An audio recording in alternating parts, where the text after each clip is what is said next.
Hello and welcome to another episode of the Practical Stoic Podcast. Now, before we jump into the episode today, do remember that Kai Whiting's new book called Being Better, Stoicism for a World Worth Living In is available for purchase. All you have to do is Google Kai Whiting Being Better and you will find where you can buy it, and I highly recommend grabbing that book. If you haven't already listened to the interview that we did last week, go ahead, listen to that. You'll really enjoy the conversation. I had such a blast talking to Kai once again. He's one of my favorite people in the Stoic community who I believe really understands this philosophy and what it's all about, and I couldn't recommend his book highly enough. So as I said, Google that book, listen to the interview, and then on to today's episode. So today we have a wonderful guest for you, somebody who I really enjoyed talking to for the first time, none other than Kathryn Koromilas. Now, Kathryn and I hadn't met before this podcast, but man, we had such a great conversation. I really enjoyed talking with her because we share a few common interests in terms of creativity and writing and obviously philosophy, and I'm really glad that we got to have this conversation. And I want to tell you a little bit more about Kathryn before we dive in. And I also want to tell you about the Stoicon-x for Women that is coming up very soon on June 5th.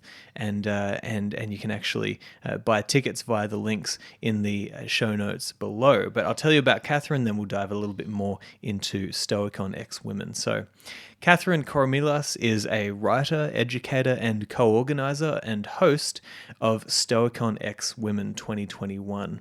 She presented at Stoicon-x Athens 2019 on journaling practices and hosted a 4-hour Journaling with the Stoics discussion workshop at Stoicon-x 2020. She's the host of Stoic Salon, a Facebook group dedicated to reading and writing with the Stoics, and is launching a new podcast called The Stoic Salon, where she'll be talking about life, love, work, play, the universe, and Stoicism with leading women Stoics and Stoic curious. She's collaborating with Dr Ranjini George on a book called Journaling with the Stoics. She creates bespoke creative play experiences where she helps anyone to reignite their creativity, reimagine their purpose, and use ancient wisdom to thrive. Stoicon-x Women will be happening on Saturday, June 5th, UK time. The theme is Practical Paths to Flourishing, and as I said earlier, you can buy tickets, and I hope you do, via the links below at pathstoflourishing.org. And now, just so you know, it's not only for women, men can go along as well, and there's a whole bunch of amazing guests there, including one of our regular guests on the show, Sharon LaBelle. And so again, I hope you go along. I hope you enjoy all these amazing speakers in this beautiful theme, Practical Paths to Flourishing. So without any further ado, I really hope you enjoyed this conversation as much as I did with none other than Kathryn Koromilas. Kathryn, thank you so much for coming on the show today. I'm really excited to be talking to you, and I guess I just want to first just give you the chance to, I didn't even know that you were Australian until, we got on the call. So there's got to be heaps more that I don't know about you, and same will be with the listeners as well. So why don't you just introduce yourself and tell me what you do? Yeah, so I'm Kathryn, and I currently identify as a writer, a teacher, and a gentle, joyful Stoic. I do writing courses online, but I'm mostly interested in writing as a form of mindfulness, meditation, with certain creative leaps. I run workshops and work with people with creative recovery, and Stoic philosophy kind of informs the work that I do. And that's kind of me at the moment. That was a really brief intro. I'm sure we can expand on that. I'm stage fearful at the moment. Yeah. No. I'm so excited to talk to you because there's definitely so much, as I was saying before the interview, there's so much overlap in terms of, I guess, the things that we're interested in. I'm also really exploring kind of creativity at the moment and how philosophy can interact with that and help, to awaken parts of the mind and consciousness that would otherwise lay dormant, and I think that yeah, I'm just excited to dive into all these things. Now, there is one thing that I wanted to know, because I did see on your website that you call yourself a gentle Stoic. And, it made me think of something that Seneca said, because he wrote, he was kind of talking about, I want to approach this in my milder style, not necessarily in the hard Stoicism that you may know, but in my milder style. I thought, yeah, Seneca was somewhat a milder Stoic. He definitely appreciated the importance of, emotion and feeling and all kind of expressions of life. But I wanted to ask, what does that mean to you, a gentle Stoic? What does that mean? Apologies, I'm a bit distracted by the flash of sunlight in Scotland, but I'll try and recover. So I think what I mean by gentle Stoicism is, I think the vibe out there is that Stoicism is really hard love. It's like tough, hard love. And the focus and the branding, if I can call it that, of what you see out there, very strict, strong images of very hard marble statued men and the color schemes are kind of black and white and really tough looking. And there's a sense of that to be a Stoic, you really need to have absolute control over emotions. And I'm not suggesting, the suggestion is that you don't feel emotions. You certainly feel them, but there's a sense that you dive in and you fix it and you're really tough and you can do it. And I'm not sure that Stoicism is really about that at all. And I feel that it's a gentle, compassionate philosophy. And what I'm really interested in is exploring the gentleness of it. If you read the meditations, Marcus Aurelius's meditations, I find them so moving. And I spent about a year reading the meditations every day and just doing a private kind of writing practice with them and with Marcus, and felt him so kind and gentle and almost a kind of a whispering reminder of what to pay attention to, of how to not be distracted by whatever is distracting in the world. And this constant gentle nudging towards, hey, you know what's going on, just keep focusing, you'll get there. And I just felt his voice as this gentle companion. And did you want to jump in at that point? No.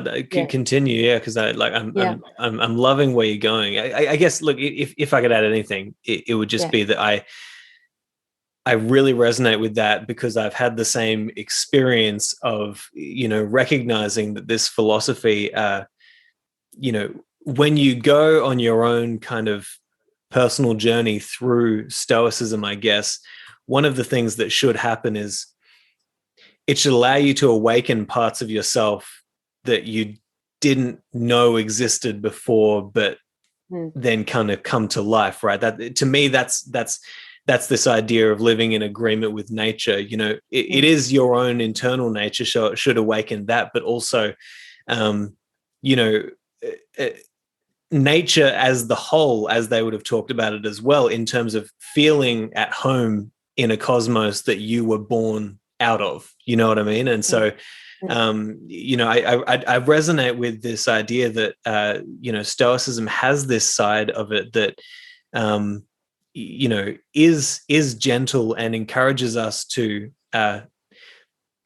maybe something that I would add is, one of my favorite quotes from Epictetus, which I share with every single one of my clients, and it's probably the most important thing that I try to get them to do, is he says, personal growth requires two things: self-scrutiny and also self-kindness, and I often find that the people who come to me, sometimes all they need is just to be kinder to themselves, just to give themselves some space, some time, some patience to actually find what it is that they're looking for, but not in a grasping way, in a patient and kind way. And I don't know if there's anything more valuable than that for personal growth, in terms of really just recognizing that we need to be kinder to ourselves and give ourselves that space.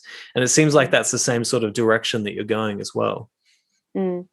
And also, I think what interests me is the idea of taking responsibility, and that means choosing how to live.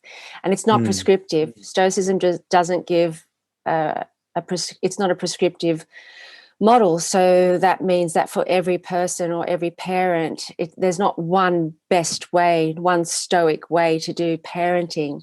And I shouldn't talk about parenting because I'm not a parent, but I could talk about writing or being a writer or just being a person. There's no perfect model for it. And there's a sense of an intuition towards, being the person that you need to be. There's a sense of examining who you are, an invitation to working out what your nature is. What have you been put on this earth to do? And I don't mean that in some kind of, woo, kind of airy-fairy sort of a way, but what have you been, what is naturally your talent? What just naturally is you? What are you born to do? And we have a sense of that, or at least a curiosity about that. And I think that's probably the most interesting challenge for me about what I've been, and I'm very new to Stoicism. What I've been reading about Stoicism and learning is that the invitation is to work out and to examine yourself and to act in accordance to your nature. And if your nature is, I won't even go there.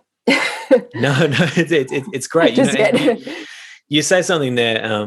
That we do have a sense, or at least a curiosity about what it is that our true nature is internally. And I think I came to that understanding last year, just in a flash of inspiration, where I was kind of thinking, like it's similar to that passage in the Bible where it talks about consider the lilies of the field, and, God will take care of the things of the morrow, you take care of now, and this idea of drawing ourselves back into that internal compass that is this, it's the attention that we have access to if we'll actually, pay attention to it. But nonetheless, the inspiration that came to me was, I was kind of just thinking, it's like, why would it be that every single thing on this planet or in this cosmos kind of has a natural pull in a certain direction? Like a lion doesn't get up in the morning and think, what am I going to do today? It just gets up and it does what it does, right?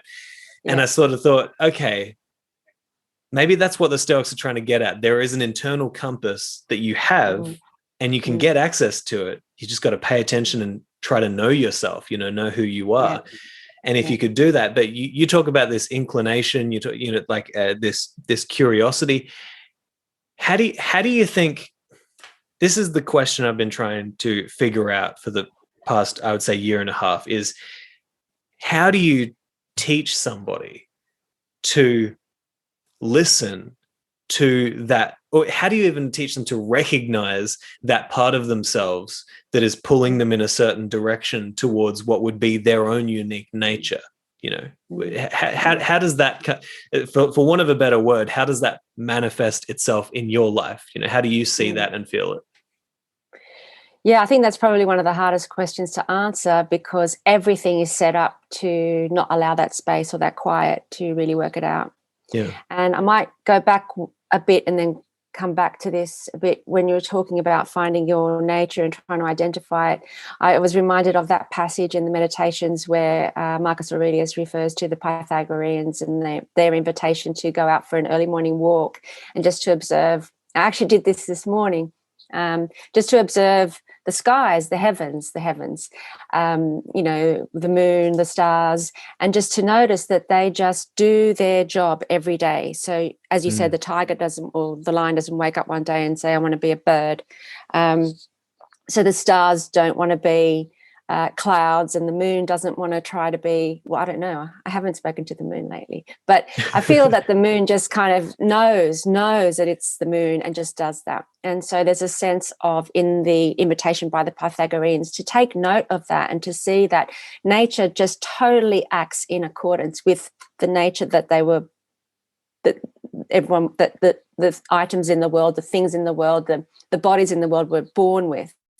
And for us, that seems like a weird concept because we have such a broad and wide and long reach because we've got technology now. We can make choices. We can choose to be something else. It's kind of the American dream model that's kind of infiltrated our sense of what it is to be a person, that we always have this invitation to choose something else, something better. And that always seems to be the direction that we're kind of gently encouraged towards. And that's fine, but I think that it just gets too confusing. And Seth Godin has an interesting quote, which is quite Stoic, and I think this is a fundamental difference. So I'm going to talk about Seth Godin really quickly, and then Epictetus, which I think they kind of sound similar. Seth Godin's got this great quote, and he talks about making a decision. So basically he says, you might wake up tomorrow and you might not want to do your work. And I read it from a creative writing point of view as the writer. I might wake up tomorrow and not want to do the work. But basically he says, and I'm totally paraphrasing, is that the thing is that the decision has been made. You've made the choice to be the writer. And therefore, once you've made the choice, the meeting has happened. You don't need to have that meeting every day. What am I going to do today? I'm going to be a writer. No, the meeting has happened. So make the choice to be who you are, or whatever it is that you feel is your way of being in the world. Make the choice, and once you've made the choice, then you just do the work. So the cognitive load is lifted, and you make the choice, and you just do the work every day. That's the Seth Godin version. And the Epictetus version, I think, is when he talks about that you were born to play a role on this earth, right? So you're a character in a play.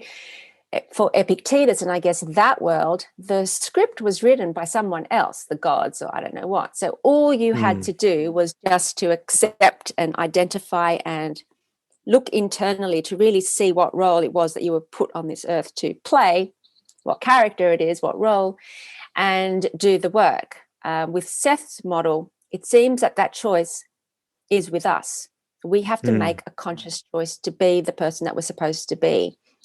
And I think that shift, that's what complicates things and makes it difficult to really sense our nature, because the pressure is on us to make the choice. And have we made the right choice? Should I be a creative writer? Should I be a married creative writer? Should I be, there's just so much cognitive kind of murkiness there that, and I'm not suggesting that, we relinquish the choice, but is there a way to think about that? And to go back to your question, is there a way to make the choice at one point, and how do you do that? Knowing that the whole burden of choosing the right role to play on this earth is with us, right? Back in the day, they didn't have that added complication.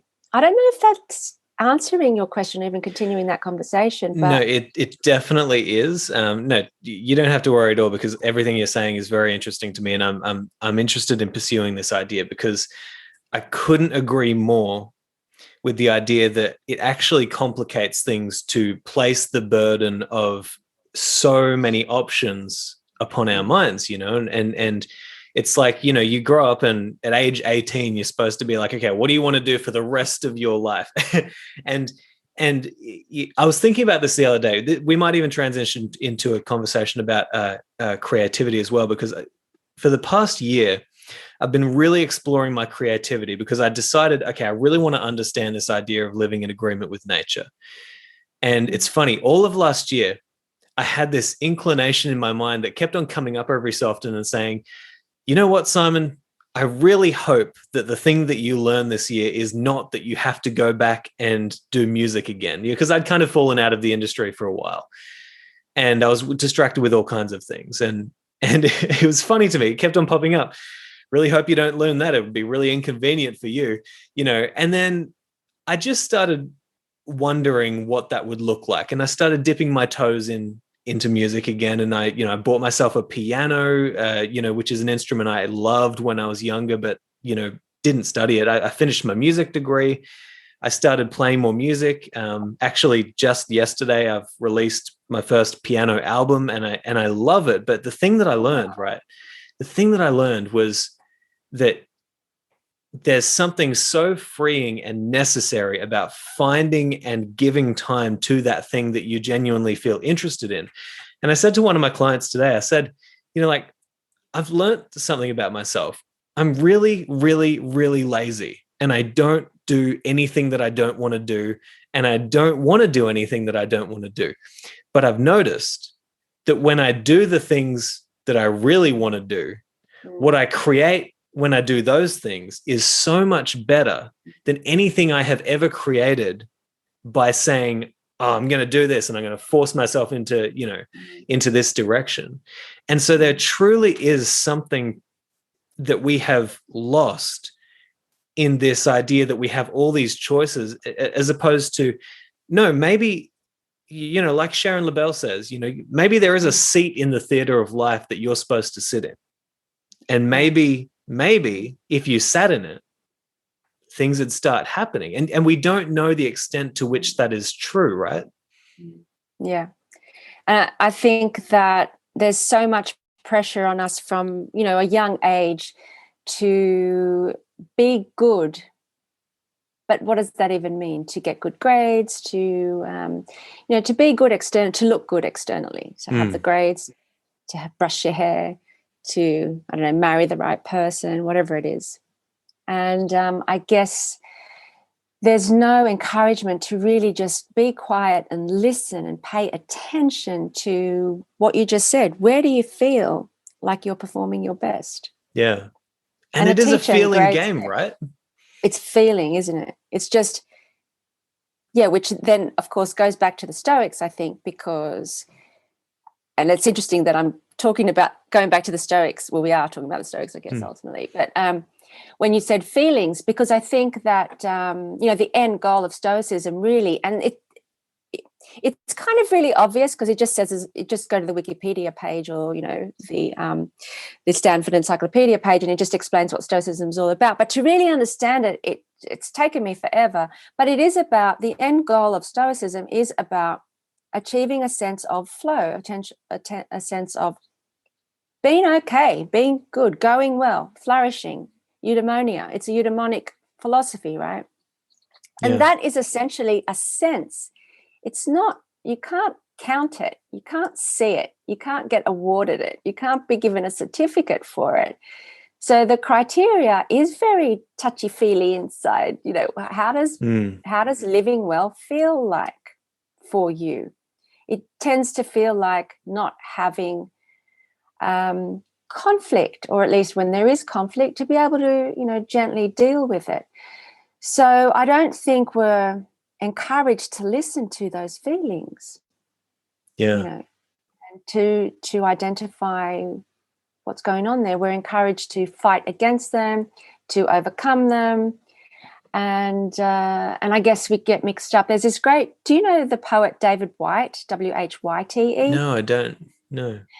So he's a poet who is really into, well, he comes from he has a whole Buddhist tradition, etc. And he writes a whole lot of poetry that is so meditative.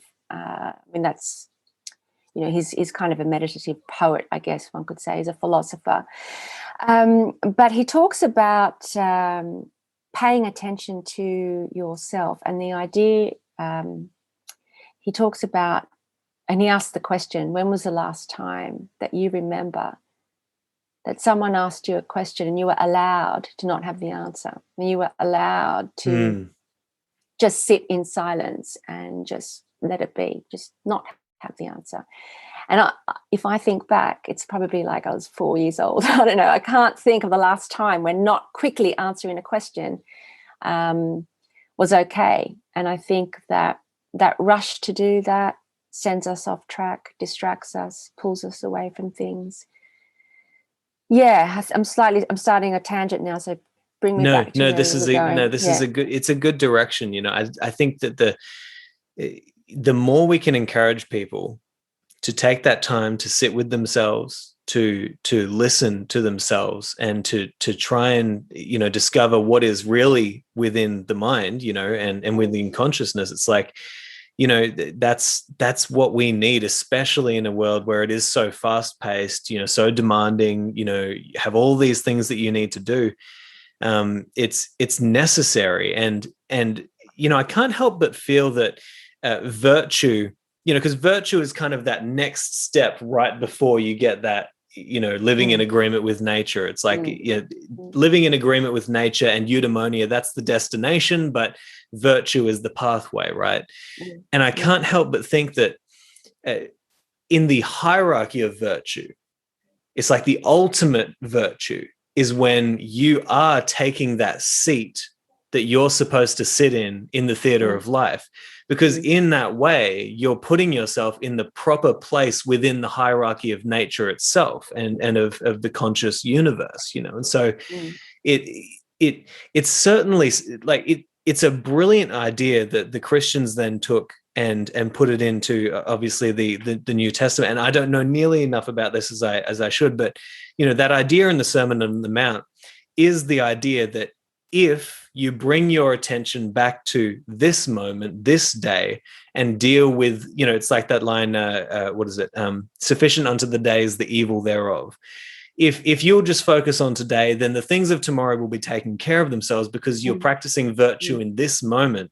And if you can always practice virtue in this moment, then you're basically setting yourself up to the structure of your very being is then going to be virtue. So things will happen in the future that you'll have to deal with, but you'll deal with them then, you know, and you won't be so burdened by the future or the past.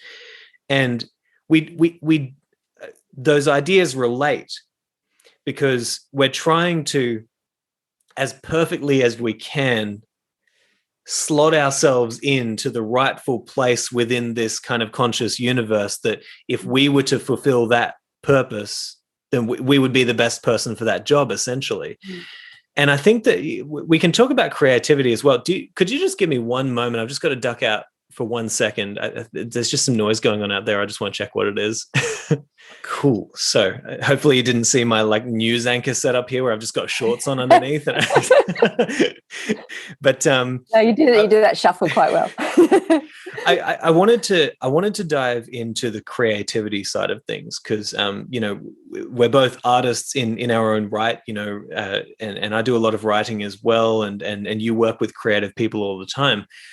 I actually really think that the world of kind of culture is too big of it. You know, music, art, literature, creative people can really inform an aspect of Stoicism that can really bring to life an aspect of Stoicism that is necessary and that is often not seen, I would say, by the more strictly academic types within Stoicism, because, you know, obviously highly creative people and highly academic people, although they overlap often, they do have different makeups, you know, and so, you know, people who are highly creative are going to see something different in this philosophy. And what I've noticed from Seneca, for example, is he also said something like, life is like a play. It's not the length that matters, but the excellence of the acting. Seneca was a highly creative person. He wrote plays, you know, tragedies, you know, he was an orator. You know, this guy was ultra creative and he was a brilliant writer as well. And you think he saw himself as a gentler kind of Stoic as well. And I'm wondering if you think that kind of the world of, well, it's my idea that my thought, at least, that the world of creativity can show us that life is so much about feeling. It's like you listen to music and you cannot help but feel emotions. And you can't just say, oh, I don't want to feel that. It's going to happen, right? And so art and music and literature, they teach us this. And it's been my kind of, I've had these, I've been thinking, you know, like if you merge those worlds together, you get something truly beautiful where you get the self-scrutiny and the responsibility, and I'm going to work on my life, but you also get, and I'm going to feel, I'm really going to feel, and I'm really going to see and hear and know something about myself. What do you think creative people and you know, artists can teach us about, actually, let me put it like this. How can creativity and artistry inform Stoicism through your experience? And also, how can philosophy, going back to what you do with your career, how can philosophy help artists and creative people with what they do?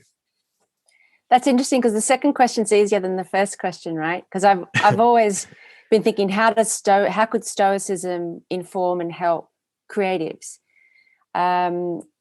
So I'll start there and then go back to the other one, because that's even more interesting, actually. I think there are two ways that Stoicism can inform and help creative practice, and one is a very banal reason, and that is that was the reason that kind of brought me back to Stoicism. I just quick background. I studied philosophy at the University of Sydney, and didn't read the Stoics on campus, because you don't do this, well, back then anyway, you didn't do the Stoics on campus. You did, you know, the pre-Socratics, Plato, Aristotle, and then you zoomed ahead to the Enlightenment, Hume, etc. And so I encountered the Stoics much later, and off campus, and then resisted them. I felt that as a creative writer, where high tragedy was, you know, what life was all about, drama, poetry, I felt that the Stoics, and I mean, at that point, I'd only really looked at Epictetus. I hadn't encountered Marcus Aurelius or Seneca until the last 5 years. I felt the Stoics, Epictetus, were really just not poets in any way. The writing was not interesting at all, and therefore I thought there was no way these two worlds could ever connect. Living, you know, because I inherited that great myth of the artist, the capital R romantic myth that we have to suffer, and it's all about highs and lows, and that's the way you do art. And carried that on until quite recently, that art was always going to be a lonely and difficult path, right? I don't know what your path was like, but that's really shifted lately, and I'm going to bring Elizabeth Gilbert to the table. Have you read Big Magic? Do you know her book, Big Magic? No, I haven't, no. So Elizabeth Gilbert is like Eat, Pray, Love fame, and she wrote a book on creativity, and she touches on a whole lot of Stoic concepts in there. She's not a Stoic in any way herself, but the whole idea of demystifying creative practice, of not being so precious about it, of just seeing it as a thing that you have to, if it is your character and your role to play in this world, to be a musician or a writer, then you just do it. You do it every day. It doesn't have to be great art, doesn't have to be capital A art. So this whole process of demystifying the process, I think the Stoics can really inform the creatives about that. That's a really good thing that the Stoics can say. There are too many stories of, you know, musicians, artists, creatives, writers who create this perfect work, the first novel, and then do nothing after that. Or have, you know, great paintings as a youth and then do nothing after that. And Elizabeth Gilbert and Epictetus would have a lot to say to creatives on that level, just to enjoy the work every day, just see it as a practice, as your ritual, as your duty. Actually, I was talking to Sharon LaBelle the other day, and for her, it's duty, that once you are the musician, if that's your role to play, you have a duty to show up every day and to do your work. And that's very Seth Godin as well. Okay, so that's the banal reason, I think, the kind of motivational push that the Stoics can provide. I want to mention this book. I've got it here because it's a bit of a Bible. Do you know this book? It's oh yeah, no, I haven't read it yet, but I have talked to Piotr. Yeah, that's it. Yeah, I think it's Piotr Stankiewicz.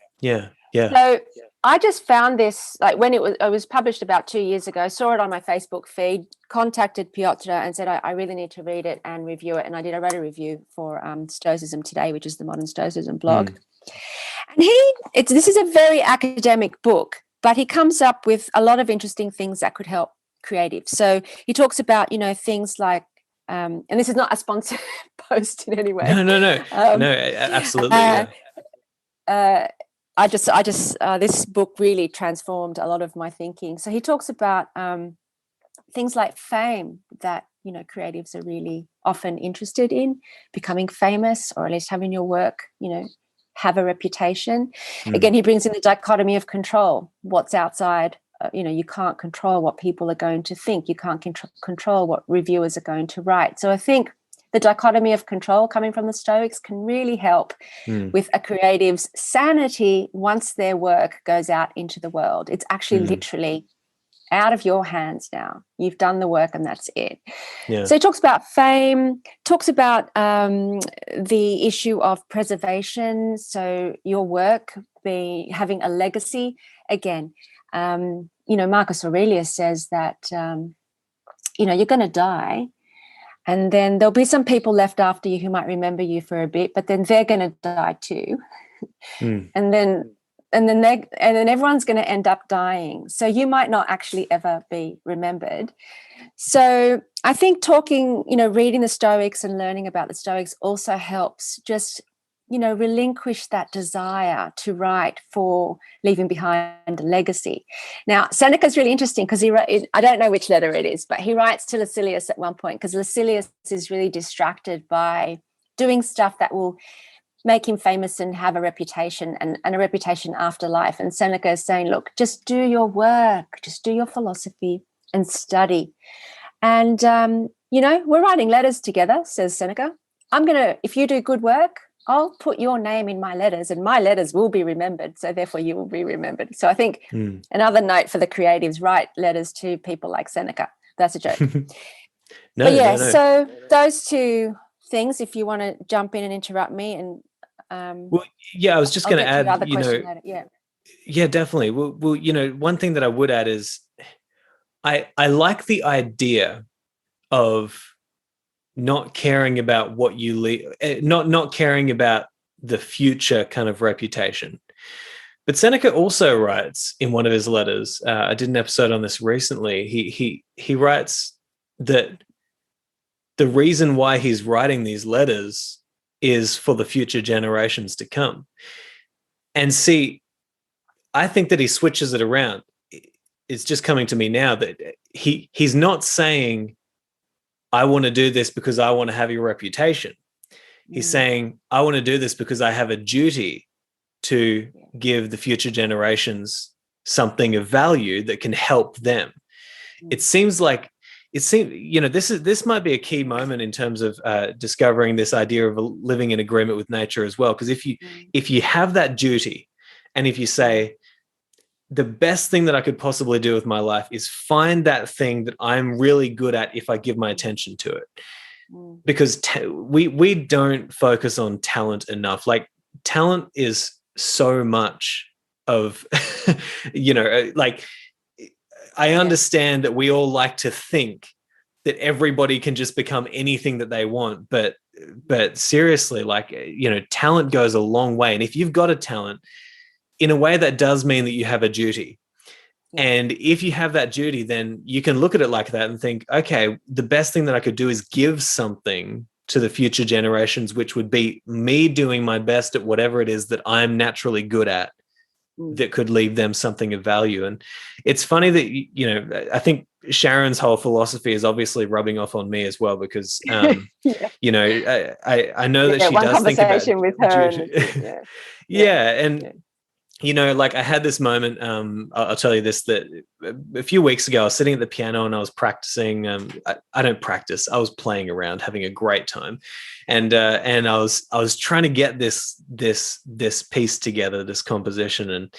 And, you know, whenever you're doing anything creative, as you know, it's like you start out with an idea, and then it's like, you know, you've got to go into the weeds for a bit, and you're going to sound terrible, but eventually it's going to get better. And for some reason, the inspiration just came to me. I was thinking, you know, okay, think of this as a duty. It's funny you mentioned that, because I was thinking about that when I was playing it, and I noticed, it was really strange. I noticed that when I brought my mind back to duty, like, this is your responsibility now to focus, to breathe, to pay attention, to try and just do this the best that you can do.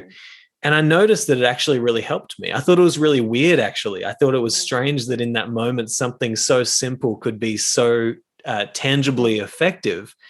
And I've definitely had so many experiences over the past year and a half getting back into music where I've thought, man, philosophy, I mean, I can't believe I went to university and studied music and they didn't teach me this stuff, this stuff which is so necessary. And maybe I was just a terrible student and didn't see it. That's probably the case. But like, I think it's so important to recognize that. But yeah. I don't know. Like, sorry, Davin. One more example of a good student, Arian, right? The guy who wrote down Epictetus's discourses. So I'm coming obviously from a creative writing point of view, where originality and genius and all that is really important in creating work, right? And one of the big problems for me over the years, because I sort of came back to Stoicism because I was really blocked. I had writer's block, which I've kind of analysed as an existential crisis. But what Arian says in the prologue to the discourses, he basically says, and this just blew me away. He says, "Look, I'm not the author of this work. I did not write these words are not mine.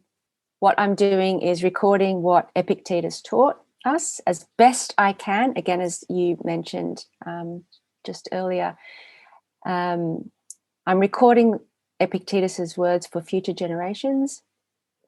And he says at one point, and then in the prologue he says, "And I don't care if people think that I am not a writer or I can't be a writer, but my job right now is just to record Epictetus's teachings," right? And that blew me away. This is Arian, who probably, obviously brilliant scholar, brilliant, writer. And that's what interests me for creatives, to be able to just let go of the sense of ownership of the process and ideas, and by virtue of Arian just listening to Epictetus, he produced a massively important work, right?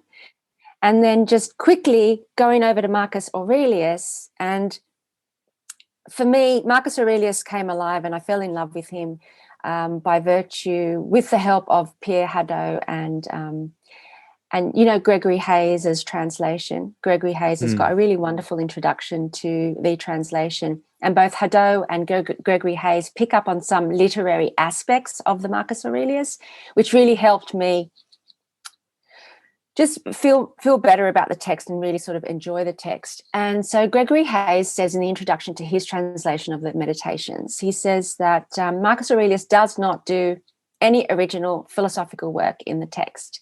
So what he's doing is literally just rehashing Epictetus, and so what he does is rewrite and reframe and re-express and reformulate over and over and over again with his own words the teachings of the Stoics before him, right? Which seems like a very derivative work, right? Because there's no original philosophy in it. But if you read the Meditations and you understand that he has produced a work that sings, that actually makes Stoicism come alive with the beauty and the poetry and the imagery, and it's just so strong.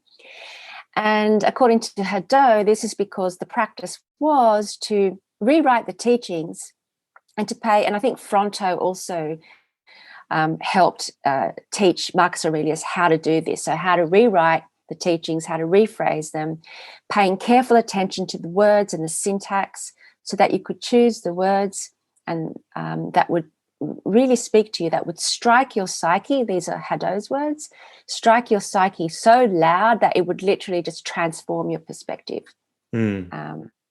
And so one of the practices that I do with my little group online, my Stoic Salon group online, we do a whole lot of work, challenges, journaling challenges, working with the Meditations. And literally we read a meditation and then we break it down into bullet points, for example, look at the words, maybe replace a word without changing the meaning, replace a word that maybe strikes us is amplified. I think Hadot calls it rhetorical amplification. So that the more amplified each word is in the maxims, the easier it is then to memorize, so that you can almost internalize the practice, internalize the perspective, so that when you go out into the world of chaos, your default approach to the world is somehow informed by Stoic teaching. So fascinating. Yeah, I really resonate with this idea that you want to be able, like, obviously if you can describe something and how it works, then it's going to mean so much more to you than just reading the words in the page. And I think that, Carl Jung has good wisdom for this. He says be very careful of unearned wisdom, and it's very easy to read this stuff and then think, okay, cool, I get it. But then you start to really think about one idea, and then you get deeper and deeper and deeper, and then you reach that place, like you said, where it's almost like the understanding becomes a part of you because it's so alive with meaning. And then, this is, well, at least this has been my experience. Then you realize that you want to feel that all the time, and you can, if you're willing to go a little bit deeper. And it's almost like a Gnostic pursuit, it's like, know who you are, right, and gain a deeper understanding of who you are as it relates to the philosophy. And that's kind of like a pathway to wisdom. But I agree with you. I have certainly found that Marcus Aurelius has a poetic and almost like a mystical style to his writings. I actually wrote a whole poem on his one little line, the body is a river, the soul a dream and mist. I think, man, that's, you just skip over that and you think, oh, cool, Marcus, but do any of us really stop and think, what the hell does he mean by the body is a river, the soul a dream and mist? It's not just poetry. There's something in there. And I think that, because we've moved in such a direction of materialism and the world is void of anything holy and divine. It's all just these physical realities around us. It's like, I think that what Marcus Aurelius teaches us, there is something so divine about humans, about humanity, and about this world that we're living in. And it just reminds me that as history moves forward, we need to humble ourselves and say, maybe they knew some stuff that I actually don't know, and that my culture has forgotten, and that I need to now revivify and bring to life again. And it sounds like that's what you believe Marcus Aurelius was doing, is bringing it back to life in his own mind. And you made me think of something, going, like, just moving away from this a little bit, but the idea of awe and awe, like that sense of wowness. I think that because we have science today, and that makes us feel that we're so in control, and we know so much, and there seems to be no room for the mysteries in the world. And that's a big issue for anyone who doesn't have a faith. And I'm an atheist, and I've had a real problem with this problem has influenced my creative practice, has really stunted it to a certain extent, the fact that there has been no sense of faith. And I don't mean necessarily faith, but even faith in my duty to be a writer, in my duty to do my job, lost the faith, so to speak. And I think that science makes it really easy to just depend on science. But the thing is about science is that, quantum mechanics, even the physicists are in a state of not, and I've been talking to some physicists lately, there's so much that you don't know in that world. There's so much room for mystery. So what I'm thinking now, that even for any atheist listeners on your podcast, that there is still room, even with science, even if quantum mechanics is true, even if determinism is true, there's so much that we still do not know. And so there is certainly that gap. And I think for me, mystery occurs in the gap between what you know and what you don't know. Yeah. And Marcus Aurelius talks about, worshipping your mind. And, we have neuroscience today. So what is there to worship when it's all like, you can see it, you can name it. But you and I don't know how our mind works. I mean, we can refer to the neuroscientists, but we don't know. That's a leap of faith, What does the neuroscientist say? So I feel that I've kind of reclaimed my sense of awe about the world, in response to the world, and also my faith in this amazing faculty that I've got in my head that allows me to have this interaction with you. I mean, that is awesome. And it's wild. I think it's so wild, right? Yeah.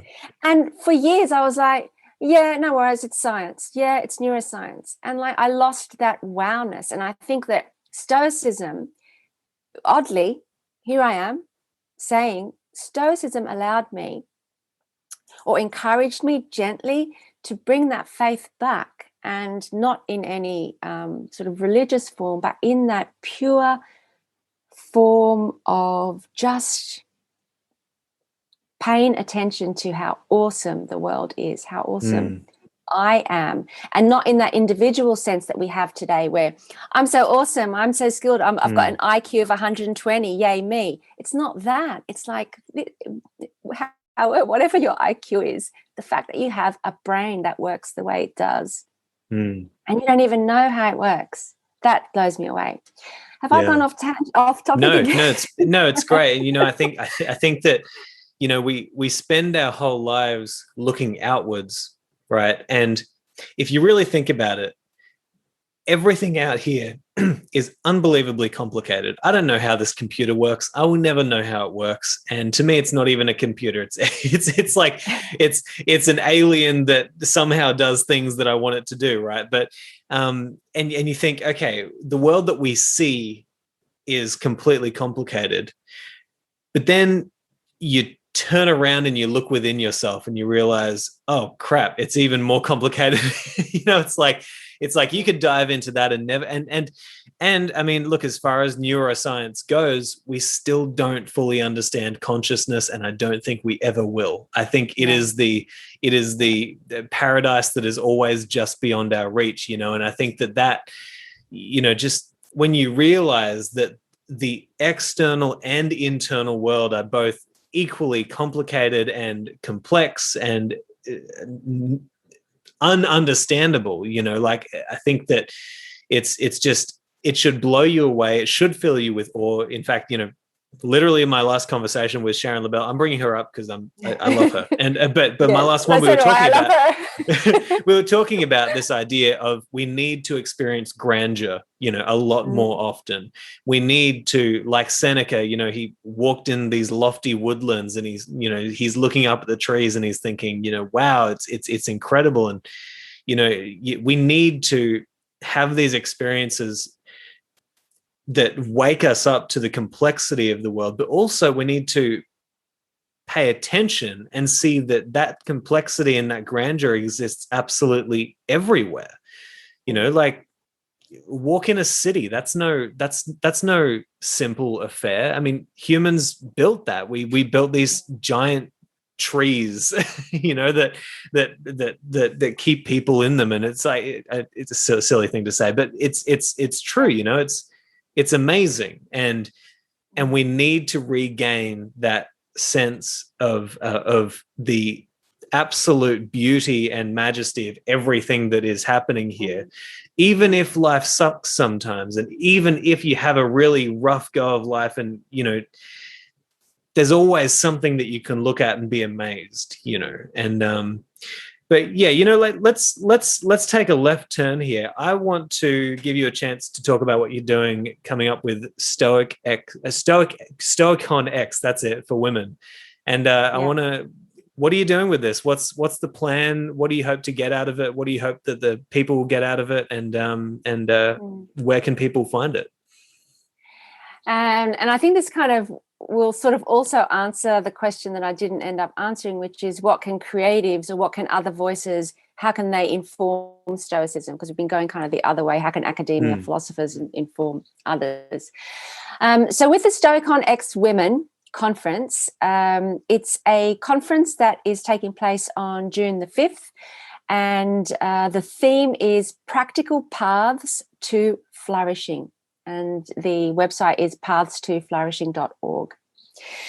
Now, Donald Robertson, who we all know is part of modern Stoicism and runs a fairly large Facebook page and is very vocal in the community, had an idea of having a women's conference, and he invited me and Brittany Polat, who is part of modern Stoicism, to have a think if we wanted to go and do this. And we did. And so we started working on a conference that would be organised by women and for women, but it's actually open. The invitation is open to absolutely everyone. We just thought that it might be interesting to see what happens if you have a conference where the louder voices maybe are women. And Brittany and I had a really clear idea of where we wanted to go with this. We wanted it to be a practical conference. So we invited speakers who were more practicing philosophers rather than academic philosophers. So Sharon Labelle, who we love, we all love, the world loves her. She's our keynote speaker.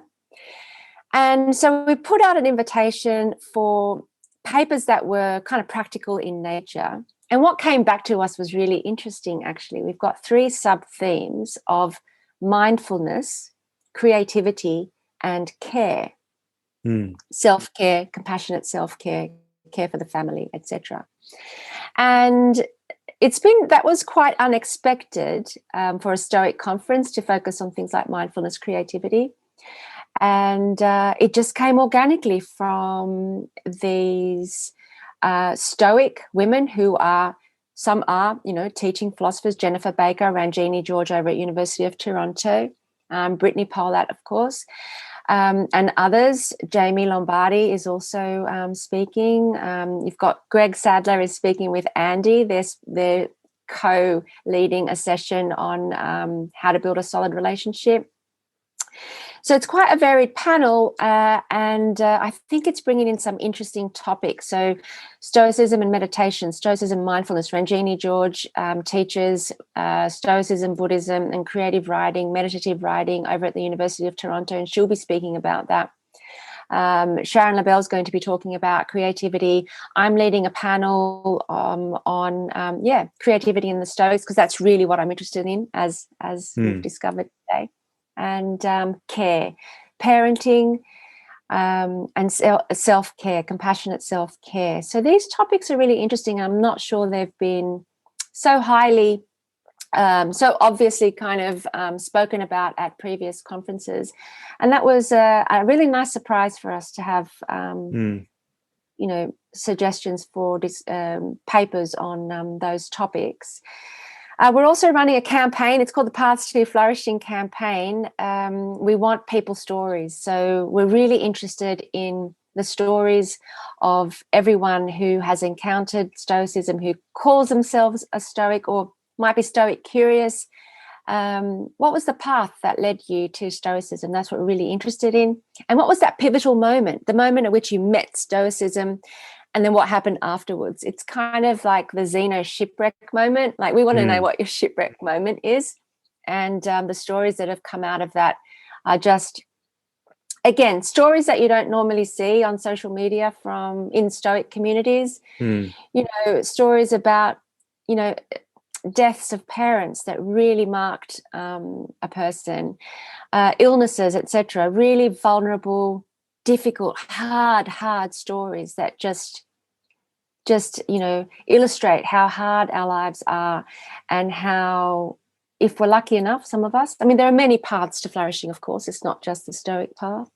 So that's the conference in a nutshell. And I'm also doing a bit of a pop-up podcast where I'm talking to all the speakers in the lead up to the conference, and that's just called the Stoic Salon podcast. And I spoke to Sharon LaBelle just last week. And is this going to be a long-term thing? Are you going to keep it going, or? Yeah, I'm not sure what I'm going to do with it. At the moment, I'm just seeing it as a little pop-up in the lead up to the conference. But the conversations are, and I'm sure as you found, I'm not sure what your intentions were when you first started the podcast, but certainly I'm very curious about seeing where it will take me. At the moment, I'm speaking with women, but I do want to speak with Kay Whiting and Leo, who have written Being Better, which is a really interesting book and really overlaps a lot of the themes that we're talking about at our conference. And there's just so much that, so who knows, I might continue that.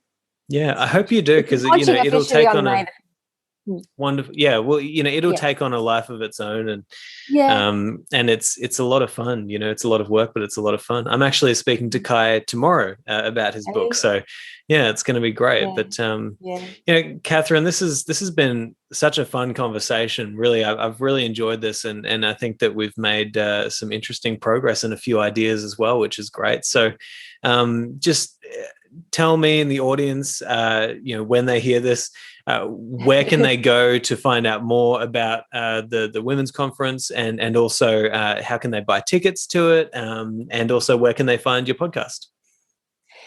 Right, so the podcast, just Google the Stoic Salon podcast and it'll just appear there for you. And the women's conference, if you go to paths2flourishing.org, you can buy a ticket there. It'll take you over to the Eventbrite site. Tickets are by donation, and all profits will go to Modern Stoicism, which is a not-for-profit organisation that is built with a mission to just spread the word of Stoic philosophy to everyone. So donations, you can start as low as £1 $1 rather, $1 Canadian, I think, is the exchange, the currency. If you donate $50, you'll get an invitation to a special Stoa event. That's what we're calling it. It's kind of a VIP event, but we're calling it a special Stoa event, where you'll be able to sit with some of the speakers. Sharon LaBelle will be there in a more intimate, private space after the big Zoom conference. It'll be a smaller Zoom room where you can chat with Sharon and some of the other speakers. And I'll also be running a journaling with the Stoics workshop on the Sunday after the conference. So Sunday the 6th of June, a 2-hour journaling workshop that I'll be running for anyone who donates $50. Awesome. Wonderful. Yep. Well, Kathryn, I'm going to put all those links in the show notes. And again, thank you so much for coming on the show. I'm excited to talk to Brittany as well, and that'll be a good conversation. And I just really appreciate you guys, reaching out and organizing this. And I'm really glad we got to have this conversation. I hope we get to have another one. Definitely. I'd love to chat with you more about creativity and Stoicism, because it's something I'm really exploring. So that would be great. Me too. So let's do that, please. Yeah. Let's do it. All right. Hey there, YouTubers. I just wanted to let you know that if you love this episode and you'd like many more just like it, then you can head to patreon.com/Simon J.E. Drew. There you'll get access to exclusive episodes that haven't been released yet, as well as many other benefits. Also, if you'd like to work one-on-one with me in my coaching practice, then you can head to simonjedrew.com/coaching. Talk to you soon.